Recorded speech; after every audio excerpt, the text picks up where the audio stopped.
Now at 6, two local companies come together for a volunteer service at the Ronald McDonald House of the 4 states. Plus, Springfield police have seen an increase in fatal wrecks this year. We'll take a look at some of the causes. And we take a look at what you need to do in order to protect your car this winter.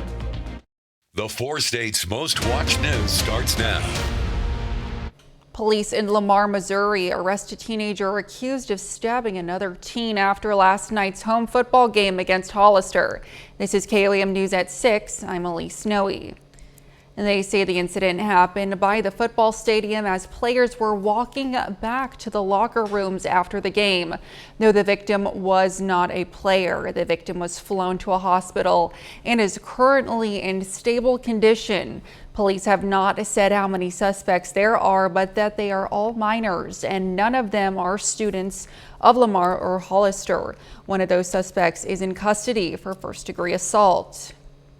Springfield police just investigated the city's 23rd fatality crash of the year so far. Joe Hickman has more on an increasing number of wrecks in Missouri's 3rd largest city. It was 8:16 last night when Springfield had its first crash fatality of the day with that motorcycle car crash on Battlefield Road. But it bookended a busy day for the police department's traffic unit that had started with another motorcycle-related wreck at Sunshine and Kings Avenue at 10:18 that morning, when, according to police, the motorcyclist lost control and hit a truck. Counting those two events, there were 19 crashes on our city streets in that 11-hour span. There were 3 between 11 and noon, 4 between noon and 1, and 5 of the crashes were along Kansas Expressway. In all, 8 people were injured, with 1 fatality coming at the crash on Battlefield. Springfield keeps growing, and so with that, we are encountering more traffic on the road. Our officers do stay pretty busy going to calls for service. We do see a lot of people using their phones, so we would just urge people to limit those distractions. One of the Kansas Expressway crashes came after 2 men in this SUV were trying to get away after one of them allegedly stole items from a Harbor Freight store. But instead of getting away, they crashed the SUV into a truck, injuring 2 of its occupants. The 2 men in the SUV were arrested.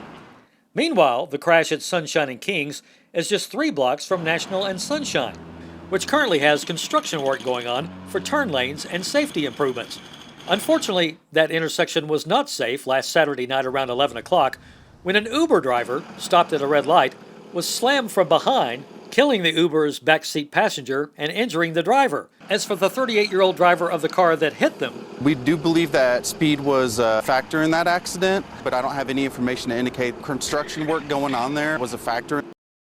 Meteorologist Sam Lane joins us for a first look at the weather. All right, thank you very much, Elise. It's been a beautiful day across the 4 states. We just had a few high clouds starting to spill up across our area, but nothing really to inhibit the sunshine. This is all in association with the remnants of Hurricane Norma as she came ashore in Cabo San Lucas. This moisture is going to be working its way towards the north, and that's going to have an impact on our forecast as we go through time. But tonight we're going to see temperatures dropping from the 70s into the 60s all the way down to about 50 degrees by tomorrow morning. And the worship service forecast looks like this. Off to church, 52 degrees with increasing clouds. And then by the time you head home for lunch, 73 degrees under partly cloudy skies. Another beautiful day. Looking down the lane, we're looking at mostly sunny for your Sunday. Increasing clouds on Monday. Thunderstorms are likely on Tuesday evening, and then widespread rain across our area as we go through the forecast, and I'll spell all that out for you here in just a little bit. All right, thanks, Sam. Kansas Governor Laura Kelly announced the recipients of the 2nd round of funding for childcare across the state.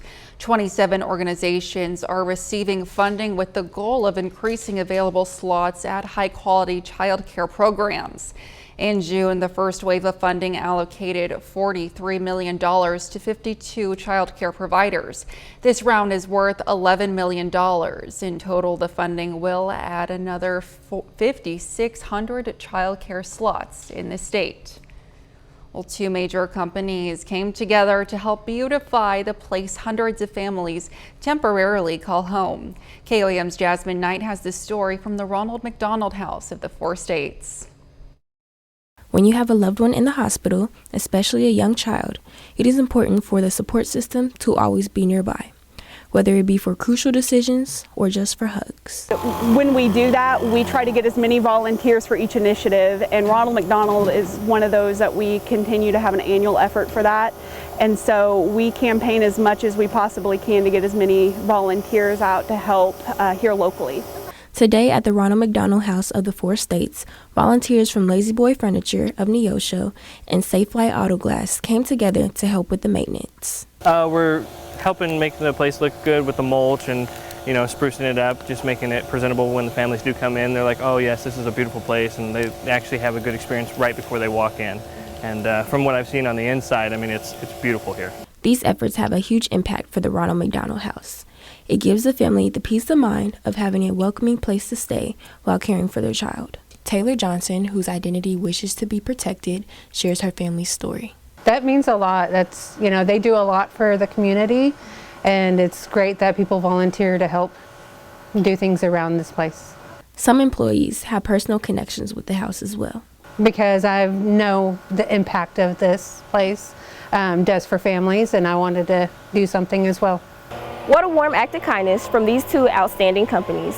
Here, even the smallest details make the biggest impacts that will last a lifetime. Reporting in Joplin, Jasmine Knight, KOAM News. Taylor Johnson had twin nieces in the NICU, and her family utilized the Ronald McDonald House while they were hospitalized. The twins, now 18 and graduating high school, say they couldn't be more grateful for Ronald McDonald House and the volunteers' help. Coming up, we hear from a Missouri repair shop about how to prep your car for the cold months ahead.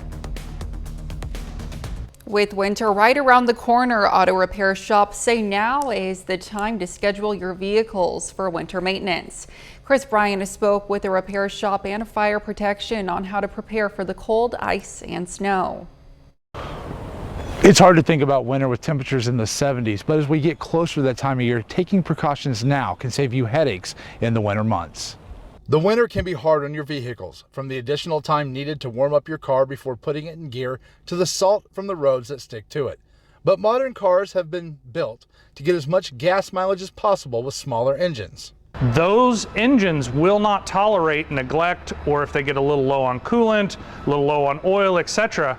And I've seen a lot of late model cars where people think, hey, I got a new car, I don't have to do anything, with catastrophic failures here in the Bay.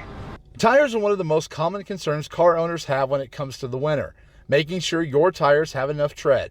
Dustin Atwood with A1 Custom Car Care says there are other systems you need to keep in working order. Making sure your heating system's working, defrost is working, windshield wipers, all that stuff. Some of that hasn't been used in a while, and then all of a sudden we get a cold snap, the car doesn't start, the defrost doesn't work, the heat doesn't work, and then you're trying to rush into the shop to get you taken care of so you can get on about what you're doing. One good thing to have in your car is a winter car care kit. You should keep a security blanket, some jumper cables, and if you have a jumper box, keep a jumper box in your trunk. Yes, it would be good to have a shovel and some kitty litter with you, but the best thing to do is, if you can, don't go. In addition, Ebenezer Fire recommends that you let people know when and where you're traveling when it comes to driving in winter. Make sure you let somebody know where you're going and what time you're going to be going through there. Make sure you got a phone that's charged. A little later, the Pitt State Gorillas take on the Northwest Missouri Bearcats on the road. John Dales will have the highlights in sports. And we're tracking the remnants of a hurricane that's going to have an impact on our forecast. I'll have all the details on that when we come back.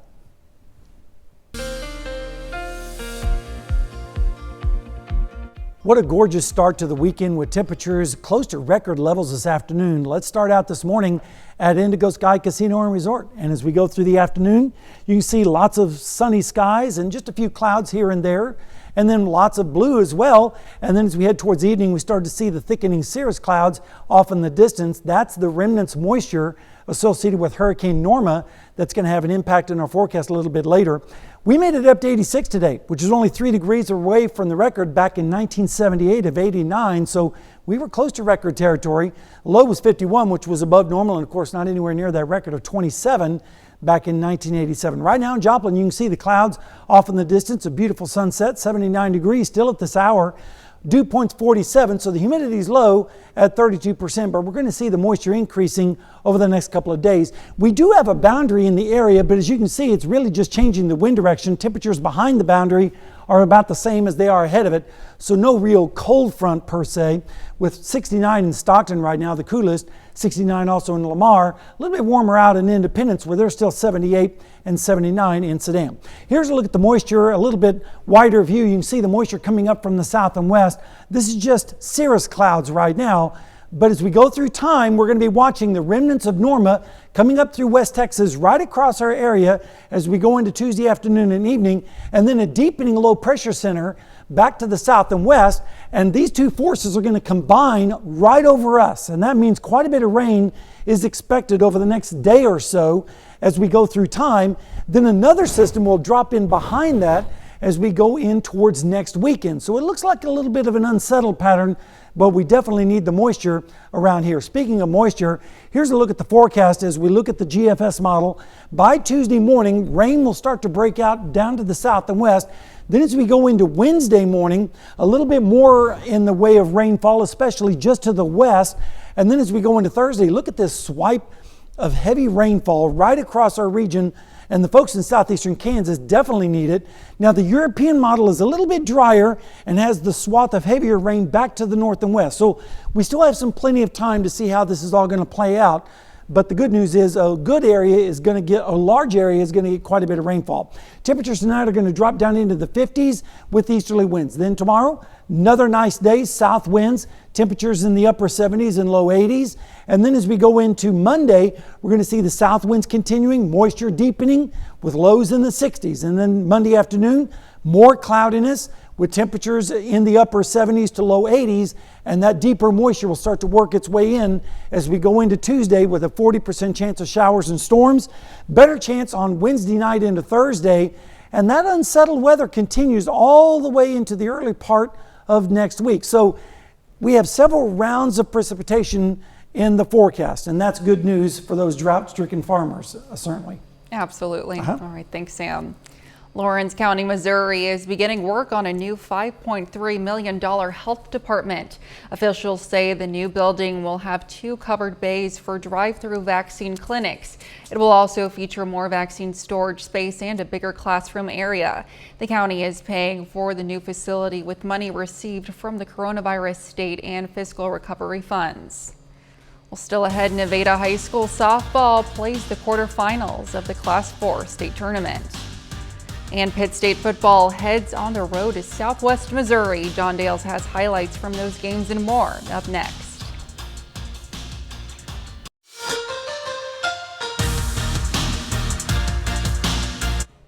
Pitt State football is the #2 team in the country with a 7-0 record. And the best part about being 7-0 is the chance to go 8-0. Gorillas get the opportunity to do that on the road today at Northwest Missouri. Pittsburgh State playing Northwest Missouri. Gorillas looking for their first win in Maryville since 2014. In the first quarter, Gorillas driving as Chad Dodson delivers a strike to Colby Katzis. First down, Pitt State. Later in the drive, PSU going for it on 4th down. Dodson lofts it towards the end zone, but it falls incomplete off the fingertips of Dallas Bond. Gorillas turn it over on downs and go back on defense. Northwest getting ready to punt after it gets the ball, but it's a fake and it's not going to work. Pitt State gets the stop. That's a turnover on downs the other way. PSU takes advantage of the good field position. Ty Pennington powers it in from 3 yards out. Pitt State scores first. It's 7-0. Gorillas later in the half with the ball again. Dodson showing off his legs. The other quarterback taking it himself for a big pickup, sliding down after the gain. That leads to a goal line play as Noah Hernandez is going to get into the end zone, score the touchdown in the bottom of that pile. 14-0. Pitt State on top. They led 21-0 at halftime. Into the fourth quarter now. Same score. Mike Huntsey looking for a receiver, but his pass picked off. That's the freshman Bryce Johnson, who returns it all the way to the Northwest 10-yard line, inside the 10-yard line. Northwest students have seen enough, but the Gorillas aren't done. Ty Pennington follows his lineman, scores his 3rd touchdown in the day. Pitt State controls the game from start to finish. The Gorillas go on to beat Northwest Missouri 28-7. Well, proud of our team, proud of our coaching staff and our players. Just a lot of hard work paid off today. Guys went out and executed good game plans, and our guys played extremely hard. Missouri Southern wins big as well. The Lions go on the road to Lincoln and win 63-5. First win of the month for Atiba Bradley's group. Over by halftime. Moso surpassed the 350 mark of offense at that point. They're back at it next week at home against Central Missouri. Meanwhile, though, over to local softball. Nevada, champion of the Class 4 District 6 tournament after winning a thriller against Webb City on Monday. That sends the Lady Tigers to the state quarterfinals this afternoon at home. Defending Class 4 state champion Kearney comes to Bushwhacker Field for the quarterfinals. Tigers trying to move on to the semis. Top of the first inning, bases loaded. Peyton Eaton induces a pop fly to center, but with the bases loaded, it's an easy catch and an easy tag for Kearney to score. It's 1-0. Lady Bulldogs. Lady Tigers struggled at the plate against Alyssa Quick. She gets back-to-back strikeouts to end the second inning. 3-0 Kearney lead in the 3rd inning. That's when Riley Van Emmerich hammers this pitch to deep right center and gone. Phillips runs out of real estate, home run to put the Lady Bulldogs on top 4-0 at that point. And Nevada just never really could mount a true comeback effort against Quick's pitching. Strikeout there. She finishes the game with 12 of them, 2 of which were in the 7th inning, only allowing 4 hits. And Nevada's season ends in the quarterfinals with a 5-1 loss. Volleyball district playoffs continuing as well. Webb City and Carl Junction, each winners of the quarterfinals and semifinals to send them to the championship today. Webb City looking to avenge a regular season loss to Carl Junction and win its 3rd straight district title. First set, Lady Bulldogs start hot. Kylie Scott attacks. Lady Cardinals unable to defend it. It's 11-8 at that point. Set point now in the first. Scott attacks again. Sophia Crane bumps it to Savannah Crane. Bumps it over to Kira Long. Goes long for the kill, out of bounds. Lady Bulldogs win the first set. They're up 1-0. Stays close into the second. Webb now looking to tie things up. Aubrey Lassiter comes in for the kill. She's hyped.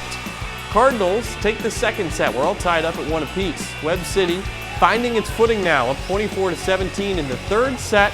Savannah Crane bumps over to Mia Lenker, who sends it to the floor. Cards dancing their way to a 2-1 lead. Heading into match point, all Webb City up 24-14. Crane over to Aubrey Lassiter.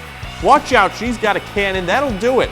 Bulldogs can't defend the kill. Webb City Cardinals avenge their regular season loss. They win their 3rd straight district title. Cardinals go on to face the winner of Union and Jefferson City next Saturday in the state tournament. That's all for sports. We're back right after this. If you're ever on the go and want to still be able to watch our newscast live, just download the KOAM Plus app. It's available free of charge on the Apple and Google Play stores, as well as Roku and Amazon Fire TV. Just search for KOAM Plus. Have you ever wondered if your home is haunted? A new survey from home care app Thumbtack says you're not alone. Out of 1,000 millennials surveyed, 40% believe their home is haunted. If you're having a hard time gathering friends or family over to your house, your home might be the culprit. 32% of millennials admit to avoiding a family member or friend's digs because of potential paranormal activity. Is your home haunted? No. I think mine But is. not be. My sorority house was haunted when I was in college. Oh my gosh. I swear. Wow. A lot of the noises and stuff you hear are actually temperature and pressure changes in your house. Are they? So there's a meteorological reason. There we go. We have some rain moving in as we head towards Tuesday and especially Wednesday, and that continues into Thursday, and then another round of rain expected on Sunday. So we're going to have a period of wet weather coming up, but of course we deserve it because we've been in a drought for so long. Absolutely. Final sports note. Big wins for Pitt State and Missouri Southern football. We're going to have more on that tonight at 7. Looking forward to it. Well, that's our time for now. Thanks for making us part of your night.